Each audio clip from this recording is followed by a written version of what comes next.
I've recently been going back and watching analysis of the Ravi Zacharias situation. And just because I've been this entire time praying for his family, because I feel like that must have been quite devastating to them. And part of the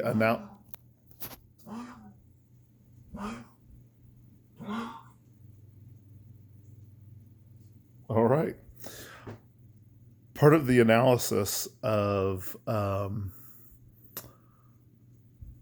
that James White offered, which he apparently had done this prior to the situation, was that he he felt that, and he's right, that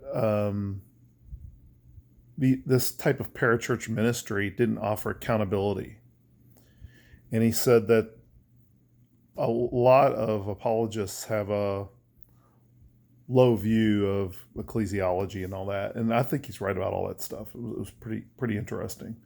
And in a minor defense, I would say that there was a little bit of trailblazing going on from everything I've seen with RZIM. But regardless, that doesn't make it right. But you can see where how things went the way they did,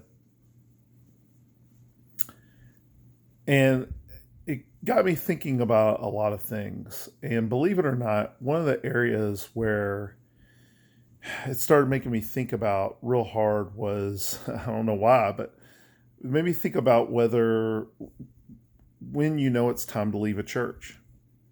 And I think the reason why I started thinking about that is here you have someone who probably doesn't feel at home at any church. Um, would have been very difficult, I think, for someone like him to find intellectual sustenance at a church. It would have been hard. And you do need some of that. Okay, that has to happen. And unfortunately, a lot of churches are nowhere near equipped for that. So I want to go into a little bit of my story here, and I'll try to make it as fast as I can. Not a lot of time. But I became a Christian. A guy invited me to a church that was just starting in a high school. I went there, had some good experiences, but I thought I'd better try some other churches, and I tried one, and it was a big church, but man, the teaching was so good. There was a Bible study. The Bible study was good. A guy named Rick was doing the study. And over time, I started realizing that the teaching wasn't good, the preaching was good. There's a really big difference between those two things. You can get great preaching. That is not the same thing as great teaching. It's just not. This can be where having great public speaking skills can be a detriment to the speaker and to the listener. People need substance. So over time, what happened was the Bible study became the only thing that I felt like, well, there was any growth in my life, that I was learning things about God. And the teacher was just excellent, an excellent teacher. I remember almost everything he taught me, still to this day. It was years ago. And the preaching, there was a little bit of smoke before I saw fire with some problems I was hearing about. But I was like, I'm hearing about it. I don't want to spend too much time thinking about it. I don't think that it's right to hear these rumors and not follow up on them and such. And then that's when all of a sudden one Sunday we went and everything had changed. The Bible studies were canceled, which I was just shocked. I couldn't believe someone didn't mention a decision this big, especially since there had been a committee put together to determine the direction of the church. But someone had been telling me that the committee had been overridden by the pastor. I didn't believe it, but that is precisely what happened. The pastor decided, he said, we're not going to preach the Bible anymore. You're going to go get unbelievers and you're going to bring them here so they can hear the gospel. And I was already running on E. And I had already been feeling like God was telling me, was showing me it's time to move on. So we started looking. I'll one day tell the story of the things the preacher said the day he announced that he had canceled all the Bible studies, because it was incredibly dishonest. And it made it very easy to leave. I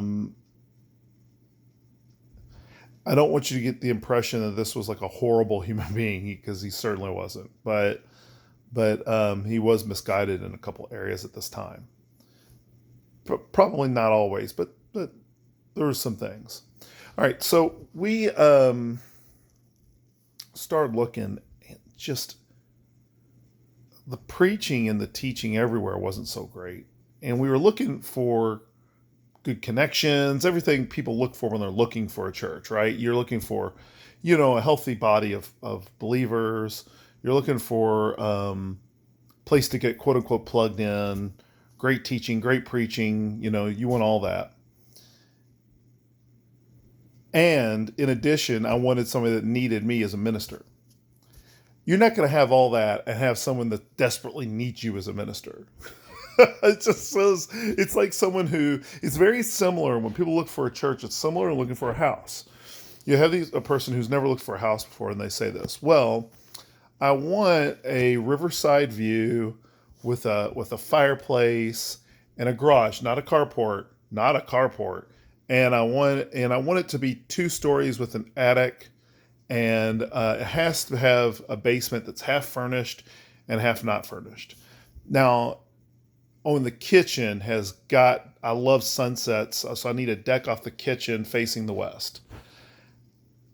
If you know anything about house hunting, and you heard someone saying all this, you just start shaking your head like, what dream world are you living in? You're lucky to get any of that, right? I mean, you can't get everything you want in a house. And it's the same thing with church. You can't be needed as a minister and go to a church that doesn't have any needs, which is kind of I didn't realize at the time was going through my mind. So I went to a church with way worse preaching, which made it very hard to hear the teaching. But they needed a teacher. They needed someone that wanted to do what I wanted to do. They had a lot of needs.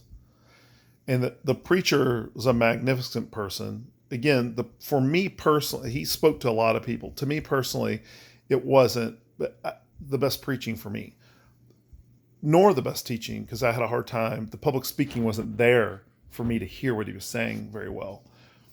But God taught me a lot in that. That church, God reaped just tons of blessings for my family and I in that church. And they needed me bad. And it was hard to leave knowing their needs.